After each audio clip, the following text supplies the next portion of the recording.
ଦେଖନ୍ତୁ ମୁଁ ମୋହନ ମାଝୀର ସରକାରଙ୍କୁ ଏବଂ ଆମର ଯେଉଁ ମୁଖ୍ୟମନ୍ତ୍ରୀ ଅଛନ୍ତି ତାଙ୍କୁ ଅନୁରୋଧ କରିଛି ସିବିଆଇ ତଦନ୍ତ ପାଇଁ।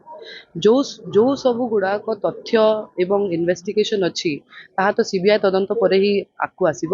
ଏବଂ ମୁଁ ଗଣମାଧ୍ୟମ ଜରିଆରେ ଦେଖିଲି ଯେ ଏବଂ ମୋତେ ବହୁତ ଖରାପ ବି ଲାଗୁଛି ଦେଖିକି ଯେ ଯେତେବେଳେ ମୁଁ କିଛି କହୁନଥିଲି ଭାରତୀୟ ଜନତା ପାର୍ଟିର ଅନ୍ୟାନ୍ୟ କର୍ମକର୍ତ୍ତା ମୋ ପରିବାର ଉପରେ ଆକ୍ଷେପ କରୁଥିଲେ, ମୋତେ ବଦନାମ କରୁଥିଲେ, ମୋ ପରିବାରକୁ ମାନସିକତା ଟର୍ଚରରୁ ମାନେ ତାଙ୍କୁ ପୁରା ଗଣମାଧ୍ୟମ ଜରିଆରେ ଅନେକ କଥା କହୁଥିଲେ।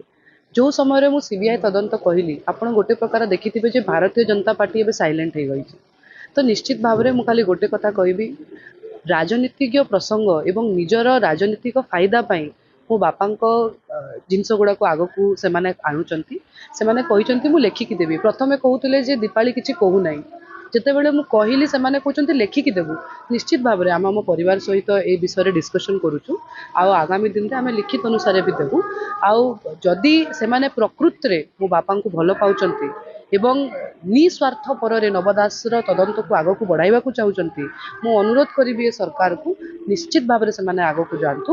ଆମେ ଲେଖିକି ବି ଜଣାଇବୁ ଏବଂ ଯେଉଁଟା ବି ଦରକାର ପଡ଼ିବ ଆମ ତରଫରୁ ଆମେ ସବୁ ତାହେଲେ ଆପଣ ଚାହୁଁଛନ୍ତି ପ୍ରକୃତ ହତ୍ୟାକାରୀ କିଏ ଏବଂ କାରଣ କ'ଣ ଭାବୁଛନ୍ତି? ଶୁଣନ୍ତୁ, ସିବିଆଇ ତଦନ୍ତ ସେମାନେ କହୁଥିଲେ ଯେ ମୁଁ କହୁନାହିଁ କହିକି, ମୁଁ ତ କହିନାହିଁ, ସେମାନେ କହୁଥିଲେ ନା। ସେମାନେ ବାରମ୍ବାର ଗଣମାଧ୍ୟମରେ ଭାରତୀୟ ଜନତା ପାର୍ଟିର ଲୋକମାନେ ପ୍ରେସ୍ କନଫରେନ୍ସ କରିକି କହୁଥିଲେ ଯେ ଦୀପାଳି ଚୁପ୍ ଅଛି, ଦୀପାଳି କହୁନାହିଁ, ପରିବାର ଆଜି ପର୍ଯ୍ୟନ୍ତ କିଛି କହୁନାହିଁ। ଆଜି ପରିବାର କହିଦେଲା, ଆଜି ମୁଁ କହୁଛି। ତ ଏବେ ତାଙ୍କ ଉପରେ ଅଛି ସେମାନେ କ'ଣ କରୁଛନ୍ତି କ'ଣ ନାହିଁ। ଯଦି ସେମାନେ ପ୍ରକୃତରେ ଯଦି ମୋ ପରିବାର ପାଇଁ ସେମାନେ କିଛି କରିବାକୁ ଚାହୁଁଛନ୍ତି ତ କରନ୍ତୁ ସେମାନେ, ଆମେ ତ ମନା କରୁନୁ। ଆସନ୍ତା ଦୁଇ ଦିନ ହେଲାଣି ଗୋଟେ ତଦନ୍ତକୁ ନେଇକରି ଗୋଟେ ହଟଚମଟ ଚାଲିଛି ବିଭିନ୍ନ ଗଣମାଧ୍ୟମରେ, ତାକୁ ନେଇକି ଆପଣଙ୍କର ପ୍ରତିକ୍ରିୟା ଏଟାই ଅଛି ଆଜ୍ଞା ଯେ ଯେଉଁ ଇନଭେଷ୍ଟିଗେସନ୍ ଅଛି ଯେଉଁଟା ବି ଅଛି ଏବେ ତ ଦେଖନ୍ତୁ ଇନଭେଷ୍ଟିଗେସନ୍ ତ ଷ୍ଟିଲ୍ ଓପନ୍ ଅଛି, କୋର୍ଟରେ କେସ୍ ଚାଲୁଛି, ଆପଣ ସମସ୍ତେ ଜାଣିଥିବେ। ତ ଯଦି ଗୋଟେ ସିବିଆଇ ତଦନ୍ତ ପାଇଁ ସରକାର ଯଦି ଆଗକୁ ବଢ଼ିଲେ ତ ନିଶ୍ଚିତ ଭାବରେ ସିବିଆଇ ତଦନ୍ତ ହେଲେ ଯେଉଁ ଇନଭେଷ୍ଟିଗେସନ୍ ଆସିବ ଯେଉଁଟା ଆସିବ ତାପରେ ଆମେ ଗଣମାଧ୍ୟମ ଜରିଆରେ ତାକୁ ସମସ୍ତଙ୍କୁ ଜଣାଇବୁ। ଯେହେତୁ ଗୋଟେ ତଥ୍ୟ ଆସୁଛି କ୍ରାଇମବ୍ରାଞ୍ଚ ବି ଦେଇଛି ଯେ ତାଙ୍କ ଆଗକୁ ପଛେ ବୁଲି ବାଜିଥିଲା ପଛ ଗାଡ଼ିରେ ମଧ୍ୟ ମୁଁ ସେଇଟା କହୁଛି, ଯଦି ସିବିଆଇ ତଦନ୍ତ ହେଲା, ଯଦି ସରକାର ଚାହିଁଲେ, ଯଦି ସରକାର ଆମ ପରିବାରକୁ ମାନେ ନ୍ୟାୟ ଦେବା ପାଇଁ କହୁଛନ୍ତି ଯେ ସେମାନେ ତ କହୁଛନ୍ତି ଯେ ଆମେ କହୁନୁ କିଛି, ତ ଏବେ ତ ଆମେ କହିଦେଲୁ।